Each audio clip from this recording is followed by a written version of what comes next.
Good afternoon to all of you.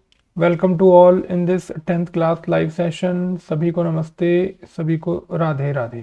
हम लोग probability का चैप्टर कंप्लीट कर चुके हैं और आज हम लोग प्रोबेबिलिटी के कुछ जो इम्पोर्टेंट स्पेशल क्वेश्चंस हैं एक्स्ट्रा जो बोर्ड एग्ज़ाम में आ चुके हैं और जो कुछ कंफ्यूजिंग होते हैं जिनको क्लियर करना बहुत ज़रूरी है।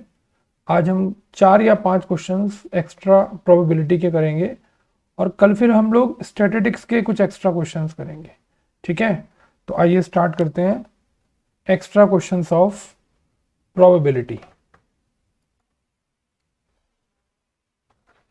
Extra questions of probability.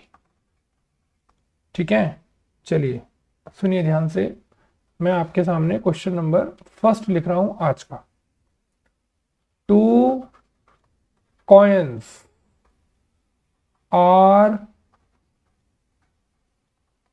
tossed together.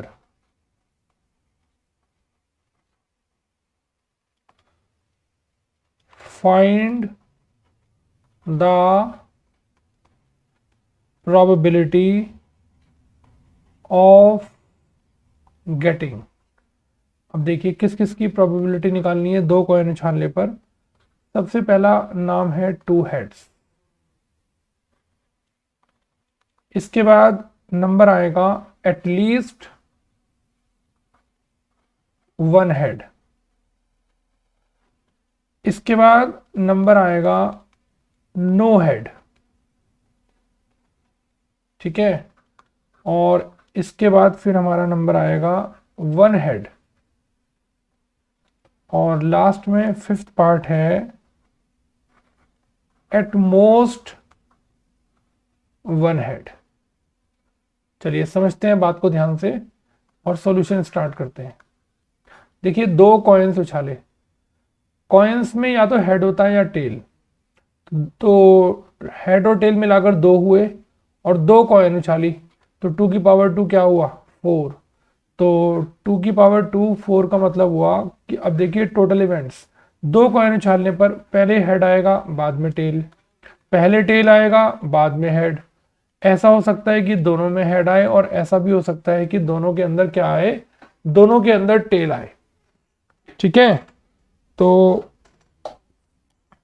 अब मुझे टोटल इवेंट चेक करने हैं कितने हुए 4। देखो मैंने आपको बताया था ना 2 की पावर 2 4, तो टोटल इवेंट्स हमारे पास इस क्वेश्चन में हुए 4। अब फर्स्ट पार्ट में मुझे प्रोबेबिलिटी निकालनी है कितने हेड्स की 2 हेड्स की। अब जरा सोचकर देखिए 2 हेड्स कितने ब्रैकेट में आ रहा है, एक ही ब्रैकेट में आ रहा है। आपका आंसर हो गया 1/4। प्रोबेबिलिटी ब्रैकेट में ध्यान से समझना, एट लीस्ट 1 हेड, कम से कम एक हेड होना चाहिए, कम से कम। क्या ज्यादा की कोई गारंटी है, ज्यादा की कोई लिमिट है? कोई भी लिमिट नहीं है, लेकिन कम से कम एक हेड तो होना ही चाहिए।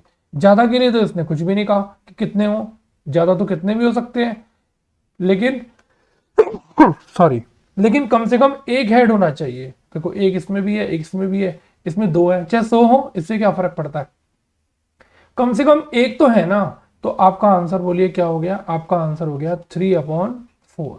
ठीक है, चलिए तीसरा पार्ट देखते हैं किसकी प्रोबेबिलिटी निकालनी है। प्रोबेबिलिटी निकालनी है हमें तीसरे पार्ट में नो हेड। अब बताइए नो हेड तो केवल एक में ही है, यानी कि इसमें कोई भी हेड नहीं है। आपका आंसर हो गया 1/4। ध्यान से समझना, 4th पार्ट की बात करते हैं। 1 हेड प्रोबेबिलिटी ब्रैकेट में 1 हेड। ठीक है, चलो बताओ भाई 1 हेड कितने ब्रैकेट में आ रहा है। अब इसमें तो 2 हेड आ रहे हैं, इसने कहा 1 हेड, तो 1 हेड तो केवल 2 ही ब्रैकेट में आ रहा है। आपका आंसर हो गया 2/4। 5th पार्ट को जरा ध्यान से समझिएगा और देखते हैं कितने बच्चे चैटिंग में इसका आंसर दे सकते हैं। Very good. Probability at most 1 head, ज्यादा से ज्यादा कितने हेड होने चाहिए, बस ज्यादा से ज्यादा एक हेड होना चाहिए। क्या कम की कोई लिमिट है? कम की कोई भी लिमिट नहीं है, ज्यादा से ज्यादा एक हेड होना चाहिए। देखें कितने बच्चे आंसर देते हैं। मैं 15 से 20 सेकंड वेट करता हूं और देखते हैं कितने बच्चे जवाब देते हैं। Probability at most one head, ज्यादा से ज्यादा एक हेड होना चाहिए, कम से कम की कोई गारंटी नहीं है। ठीक है, चलो भाई, ज्यादा से ज्यादा एक होना चाहिए। एक तो ये वाला लेंगे HT, देखो मैंने राइट मार दिया।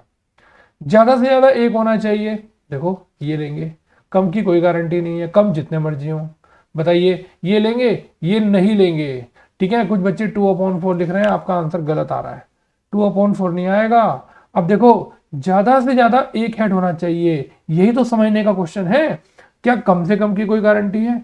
कम तो जितने मर्जी हो जाए, कम तो 0 भी हो सकते हैं, तो ये वाला ब्रैकेट भी लेंगे। बिल्कुल ठीक जवाब आया एक बच्चे का। देखिए आपका आंसर होगा 3/4। बताइए ज्यादा से ज्यादा, अब देखो ये क्या था, कम से कम एक हेड। देखो सेकंड पार्ट, तो ज्यादा की कोई गारंटी नहीं, ज्यादा तो 2 भी हो सकते हैं। ठीक है, अब ज्यादा से ज्यादा एक होना चाहिए, तो कम की कोई वो नहीं है, वैल्यू लिमिट नहीं है, तो कम तो 0 भी हो सकते हैं। इसमें हेड है लेकिन दिखाई नहीं दे रहे क्योंकि 0 है। समझे बात को ध्यान से? तो ज्यादा से ज्यादा एक हेड होना चाहिए, एक हेड वाले लेंगे या एक हेड से कम वाले लेंगे, और एक हेड से कम का मतलब हुआ 0 हेड। तो इसलिए ये 3 ब्रैकेट काउंट होंगे, इसलिए इसका बड़ा इंपॉर्टेंट आंसर हमारा हुआ 3/4। अगर ये बात आपको समझ में आ गई तो बस समझिए हमारा एक्स्ट्रा क्वेश्चन कराने का पर्पस कंप्लीट हो गया। ठीक है, चलिए वेरी गुड, सेकंड क्वेश्चन पर चलते हैं। नेक्स्ट क्वेश्चन की बात करते हैं आपसे, question number 2।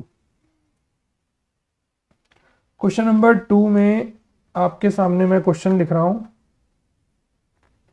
2 dice are thrown simultaneously या टुगेदर, 2 डाइस को एक साथ उछाला। फाइंड द प्रोबेबिलिटी ऑफ, चलिए फर्स्ट पार्ट में देखिए क्या कहा इसने, an even number as the sum. Second part में क्या कहा, sum as a prime number. चलिए देखते हैं थर्ड पार्ट में वो आपसे क्या पूछ रहा है। थर्ड पार्ट में पूछ रहा है ए टोटल एट लीस्ट, कम से कम 10। ठीक है, चलिए फोर्थ पार्ट में वो आपसे क्या पूछ रहा है, ए डबलेट ऑफ इवन नंबर। और फिफ्थ पार्ट में वो आपसे पूछ रहा है a multiple of 2 on 1 dice. और सिक्स्थ पार्ट में वो आपसे पूछ रहा है, सॉरी अभी पूरा नहीं हुआ, multiple of 2 on 1 dice and multiple of 3 on other. चलिए सिक्स पार्ट में क्या पूछ रहा है, same number on both the dice. इसका मतलब हुआ दैट इज ए डबलेट। चलिए, और लास्ट पार्ट में वो आपसे पूछ रहा है a multiple of 3 as the सम। पहले क्या करते हैं, टेबल बनाते हैं। जब 2 डाइस उछालते हैं ना, अब डाइस में कितने नंबर होते हैं, डाइस में 6 नंबर होते हैं, 6 की पावर n फॉर्मूला होता है। आपने 2 डाइस को उछाला तो 6 की पावर 2 हो गई। तो बताइए कितने इवेंट्स बनेंगे, 36 इवेंट्स बनेंगे। ठीक है, अब देखिए 36 इवेंट्स कैसे बनेंगे। पहले क्या पता 1 1 आए, पहली डाइस उछाली, क्या पता 1 आए, दूसरे पे 2 आए। ऐसा भी हो सकता था कि पहली डाइस पर 1 आ जाए और दूसरे पर 3 आ जाए, 1 आ जाए, 4 आ जाए, 1 आ जाए, 5 आ जाए, 1 आ जाए, 6 आ जाए। देखिए सोचकर, ऐसा भी तो हो सकता था कि जितनी भी डाइस उछाली उन पर इस तरह के आ जाएं। ऐसा भी हो सकता था कि पहली डाइस उछालने पर तो 2 आए लेकिन दूसरे पे 1 आ जाए। देखो सोचकर, कुछ भी हो सकता है। ऐसे कितनी पॉसिबिलिटी है? 36। देखो 2 भी आ सकता था, 2 3 भी आ सकता था, 2 4 भी आ सकता था, 2 5 भी आ सकता था और 2 6 भी आ सकता था। चलो अगला चेक करते हैं क्या आ सकता था। 3 1 आ सकता था, 3 2 आ सकता था, 3 3, 3 4, 3 5, 3 6। अगला चलते हैं, देखते हैं अगला क्या आ सकता था। पहले पर 4 आ जाए, दूसरे पर 1। पहली उछाल पर 4 आ जाए, दूसरे पे 2। पहली उछाल पर 4 आ जाए, दूसरे पे 3। ऐसे करते करते आपके पास 36 पॉसिबिलिटी हो सकती हैं। ठीक है, आगे चलते हैं। देखिए ऐसा भी हो सकता था कि पहली डाइस पर 5 आ जाए, दूसरे पे 1 आ जाए, 5 2 आ जाए, 5 3 आ जाए, 5 4 आ जाए, 5 5 आ जाए और 5 6 आ जाए। और ऐसा भी हो सकता था कि पहली डाइस उछालने पर 6 आ जाए, दूसरे पे 1 आ जाए, 6 और 2 आ जाए, 6 और 3 आ जाए, 6 और 4 आ जाए, 6 और 5 आ जाए, 6 और 6 आ जाए। ठीक है, चलिए अब फर्स्ट पार्ट का जवाब सुनते हैं क्या है। तो फर्स्ट पार्ट है हमारा प्रोबेबिलिटी ब्रैकेट में an even number as the sum, यानी कि जितनी भी डाइस हमने उछाली ना उनके दोनों नंबरों को प्लस करके इवन नंबर आना चाहिए, सम इवन होना चाहिए। आइए काउंट करते हैं सम इवन है कि नहीं है। तो ब्रैकेट लिखना शुरू करेंगे 1 1। तो मैं काउंट करता जाऊंगा, 1, ये तो 3 है, ये 4 हो गया, 2 3 और ये 4 5 और ये कितना हो गया 6।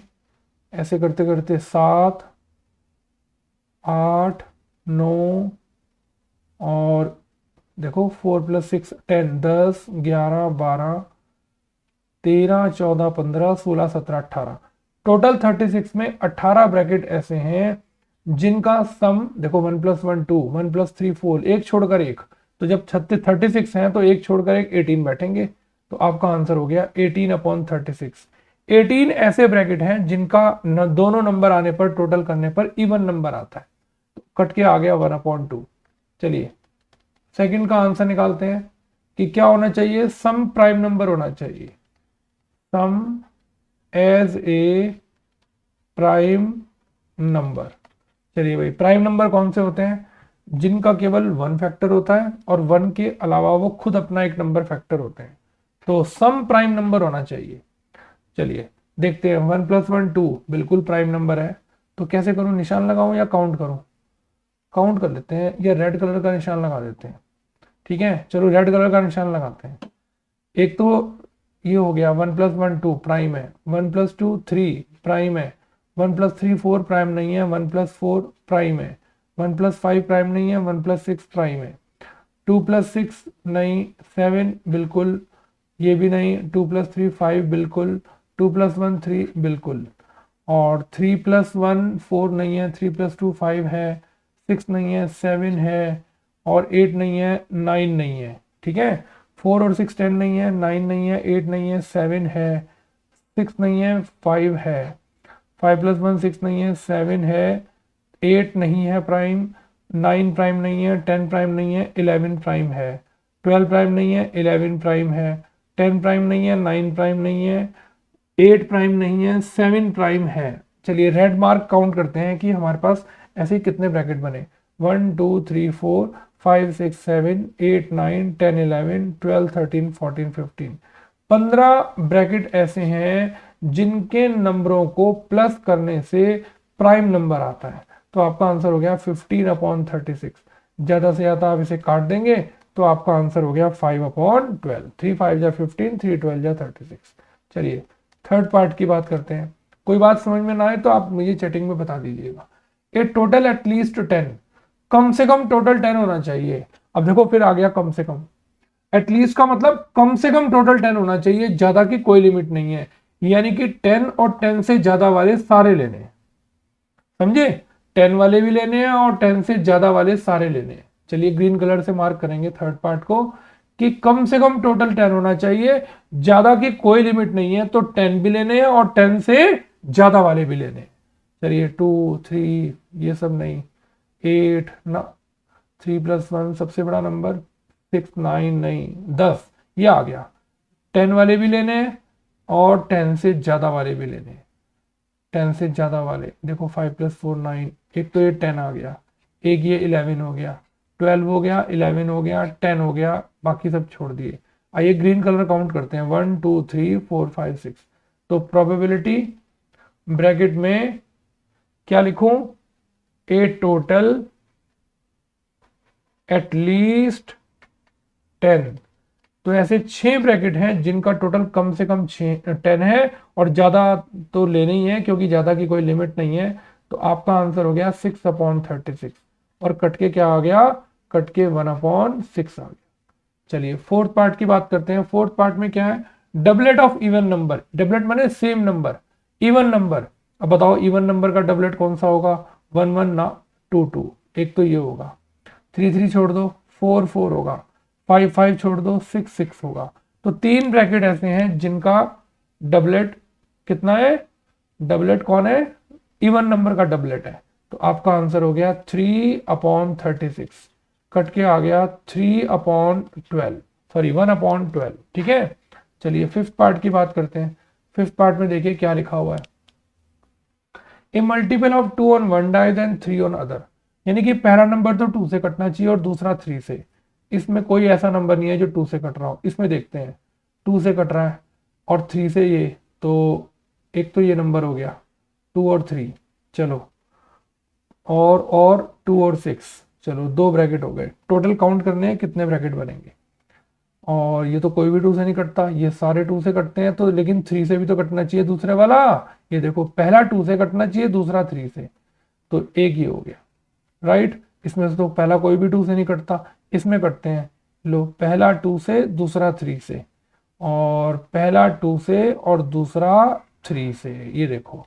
चलिए काउंट करते हैं, हमने सर्किल ब्लैक पे कितने पे किया, 1 2 3 4 5 6 7, 7 ब्रैकेट ऐसे बन रहे हैं। Multiple of 2 on one die then multiple of 3 on other. गड़बड़ हो रही है कुछ, 2 के मल्टीपल होने चाहिए पहले वाला, अच्छा एंड लिखा हुआ है, तो पहला नंबर 2 से कटना चाहिए and multiple of 3 on the other, और दूसरा 3 से कटना चाहिए। तो फिर तो ये वाला भी लेंगे, देखो इसमें पहला एंड लिखा हुआ है, तो यानी कि पहला नंबर 2 से कौन सा कट रहा है, इनमें तो कोई भी नहीं, लेकिन ये 3 से कट रहा है, चलो इसको भी ले लेते हैं। अब ये देखो ये तो सारे कट रहे हैं, नहीं सारे 2 से कट रहे हैं फिर तो ये, तो इसका मतलब ये भी लेंगे और ये भी लेंगे और ये भी लेंगे, और ये तो 3 से ये बाद वाला कट रहा है बस खाली, 2 से तो फिर ये सारे कट रहे हैं, तो ये भी लेंगे, ये भी लेंगे, ये भी लेंगे, और ये तो कुछ गड़बड़ हो गई, इतने सारे तो आंसर गड़बड़ हो रही है। क्वेश्चन ध्यान से पढ़ते हैं क्या लिखा है, a multiple of 2 on one dice and multiple of 3 on the other dice. पहला नंबर 2 का मल्टीपल होना चाहिए और दूसरा नंबर मल्टीपल ऑफ 3, तो पहला 2 का मल्टीपल होना चाहिए और दूसरा 3 का, तो मुझे लगता है कि वही वाले ही हमारे आंसर थे।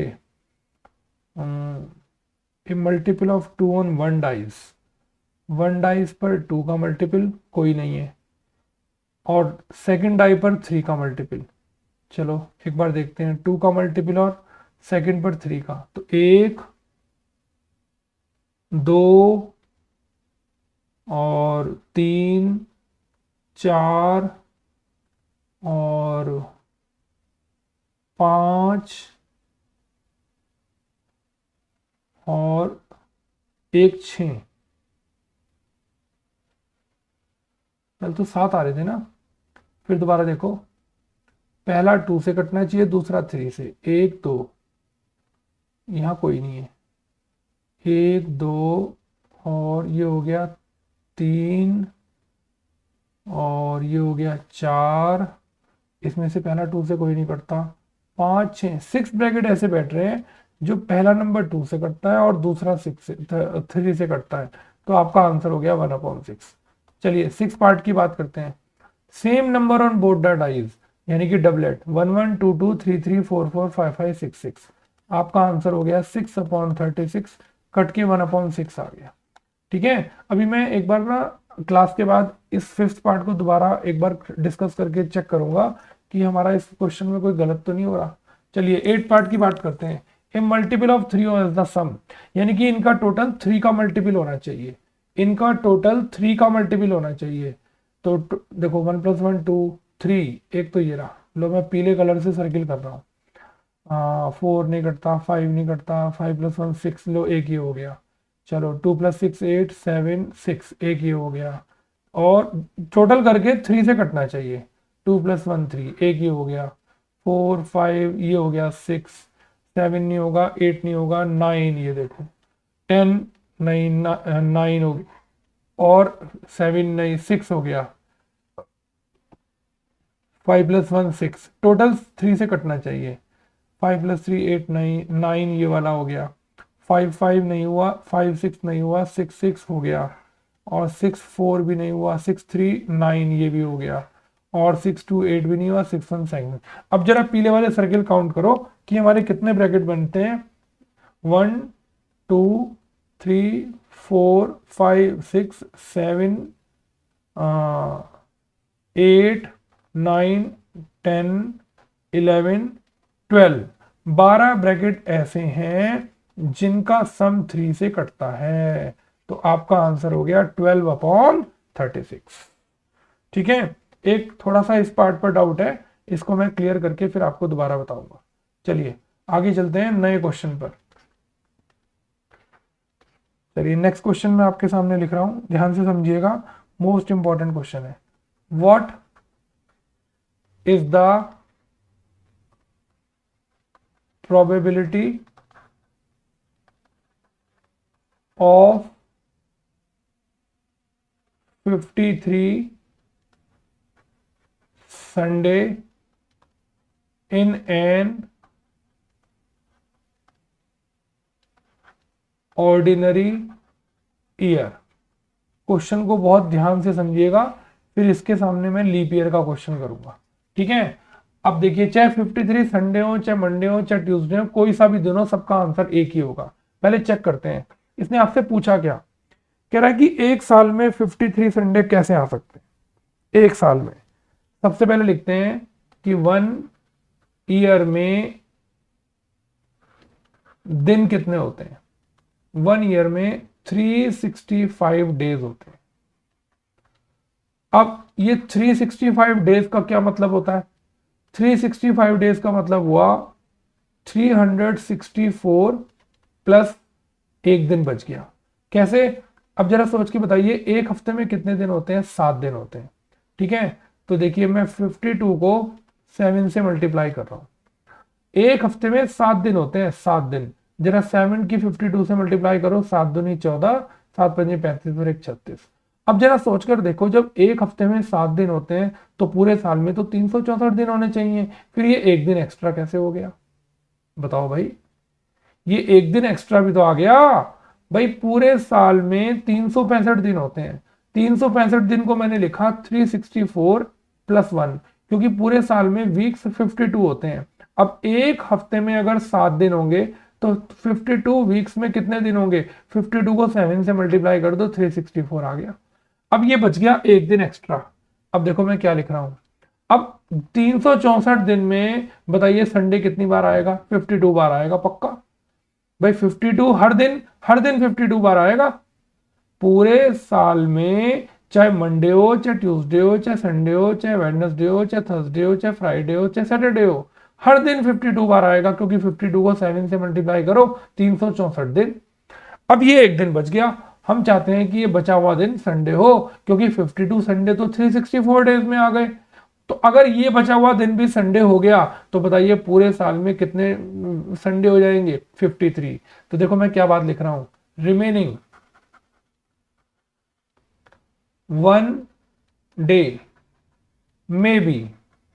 अब देखिए ये बचा हुआ एक दिन क्या हो सकता है, बचा हुआ एक दिन संडे भी हो सकता है, मंडे भी हो सकता है, ट्यूसडे भी हो सकता है, वेडनेसडे भी हो सकता है, थर्सडे भी हो सकता है, फ्राइडे भी हो सकता है और सैटरडे भी हो सकता है।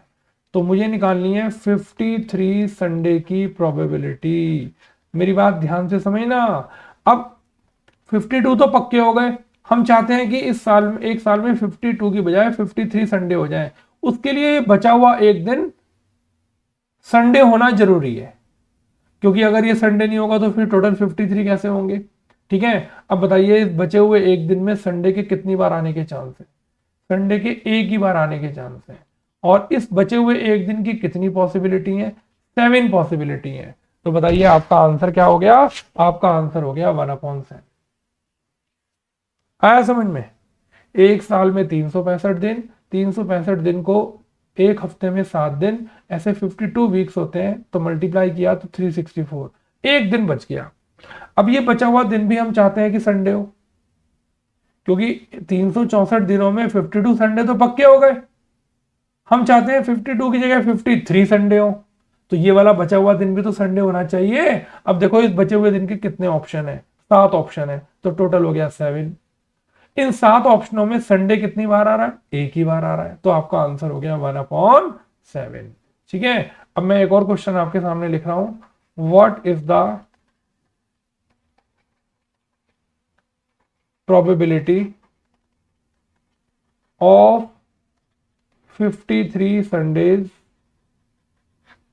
इन लीप ईयर?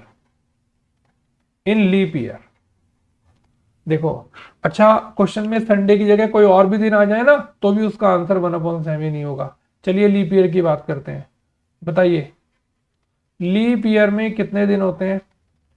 366 डेज होते हैं। अब बताइए 366 डेज का क्या मतलब हुआ? 364 प्लस 2 दिन बच गए, क्योंकि ये 364 कैसे आया? आप 52 की 7 से मल्टीप्लाई करो, एक हफ्ते में 7 दिन होते हैं और टोटल हफ्ते 52 होते हैं, तो 364 दिन बैठने चाहिए एक तो एक साल के अंदर, लेकिन होते कितने हैं? 366, 366, तो ये 2 दिन बच गए। तो क्या लिखूं? ये 2 दिन क्या हो सकते हैं? रिमेनिंग 2 डेज में बी। आप क्या चाहते हैं कि पूरे साल में 52 संडे की बजाय 53 संडे हो। तो 53 संडे तो जब होंगे जब इन बचे हुए 2 दिनों में एक दिन संडे होगा। जब इन बचे हुए 2 दिनों में एक दिन संडे होगा। आइए देखते हैं इन दोनों दिनों की क्या पॉसिबिलिटी है। मान लिया पहला दिन संडे है, तो दूसरा सैटरडे हो गया। ठीक है, मान लिया पहला दिन सैटरडे है तो दूसरा मंडे, सॉरी कैसे करेंगे इसको, एक मिनट। मान लिया पहला दिन अगर संडे है तो दूसरा दिन मंडे हो गया। पहला दिन अगर मंडे है तो दूसरा बचा हुआ दिन कितना हो गया? ट्यूसडे हो गया। ट्यूसडे है तो वेडनेसडे हो गया। वेडनेसडे है तो अगला थर्सडे हो गया। पहला दिन अगर थर्सडे है तो अगला दिन कितना हो गया? फ्राइडे हो गया। और पहला दिन अगर फ्राइडे है तो अगला दिन सैटरडे हो गया। और अगर पहला दिन सैटरडे है तो अगला दिन संडे हो गया। तो प्रोबेबिलिटी, हम चाहते हैं कि पूरे लीप ईयर में 53 संडे हो। ठीक है, चाहे मंडे हो चाहे फ्राइडे हो, कुछ भी हो, सबका एक ही आंसर आने वाला है। अब बताइए पूरे साल में 52 संडे तो पक्के हो गए, हम चाहते हैं कि 53 संडे हो, तो हम चाहते हैं कि इन 2 दिनों में एक दिन संडे हो। तो देखते हैं इन 2 दिनों में संडे किसके साथ आ सकता है? मंडे के साथ भी आ सकता है और सैटरडे के साथ भी आ सकता है। भाई अगर पहला दिन संडे हुआ तो दूसरा मंडे, और अगर पहला दिन सैटरडे हुआ तो दूसरा संडे। तो बताइए बिल्कुल सही जवाब आ रहा है। इन टोटल दिनों में पॉसिबिलिटी है 7 की। देखो 1 2 3 4 5 6 7, और संडे कितनी बार आ रहा है? 2 बार। तो आपका आंसर हो गया 2/7, और ऑर्डिनरी ईयर का आंसर हो गया 1/7। बताइए कहानी समझ में आई कि नहीं आई? तो लीप ईयर में 2/7, क्योंकि 2 दिन एक्स्ट्रा है और इसमें एक दिन एक्स्ट्रा है, तो आंसर हो गया 1/7। ठीक है, तो ये कुछ क्वेश्चंस थे जो आपको आने बहुत जरूरी थे। ये देखो, ये देखो एटलीस्ट वाला, एटमोस्ट वाला, ये सब पता होना चाहिए था। और टेबल के अंदर कितने सारे क्वेश्चन बन सकते हैं ये पता होना चाहिए था। ठीक है, और ये क्वेश्चन तो मोस्ट इंपॉर्टेंट है 53 संडे का, ऑर्डिनरी ईयर में भी और लीप ईयर में भी। ठीक है, तो आप इन सब एक्स्ट्रा क्वेश्चंस को करिए। वैसे और एक्स्ट्रा क्वेश्चंस की कोई लिमिट तो है नहीं, खूब सारे क्वेश्चंस हैं ऐसे तो, और सबके एक एक लाइन के आंसर होते हैं। तो आप खूब प्रैक्टिस करिए, जो प्रॉब्लम होगी आप मुझे बता दीजिएगा। मैंने जो क्वेश्चन 4 या 5 एक्स्ट्रा आपको कराने थे वो मैंने करा दिए, ठीक है। आज हमने आपको एक शीट भेजी है, और कल भी एक शीट भेजी थी जो प्री बोर्ड स्पेशल के नाम से चल रही है।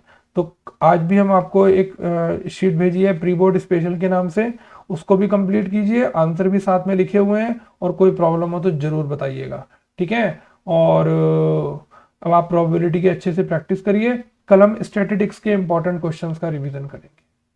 Thank you very much, God bless you, सभी को राधे राधे, टेक केयर, और अच्छे से प्रैक्टिस करिएगा। और जो प्री बोर्ड स्पेशल शीट्स शुरू हो चुकी हैं उनको तो खूब अच्छे से रिवाइज करिएगा। चलिए, thank you very much, Radhe Radhe.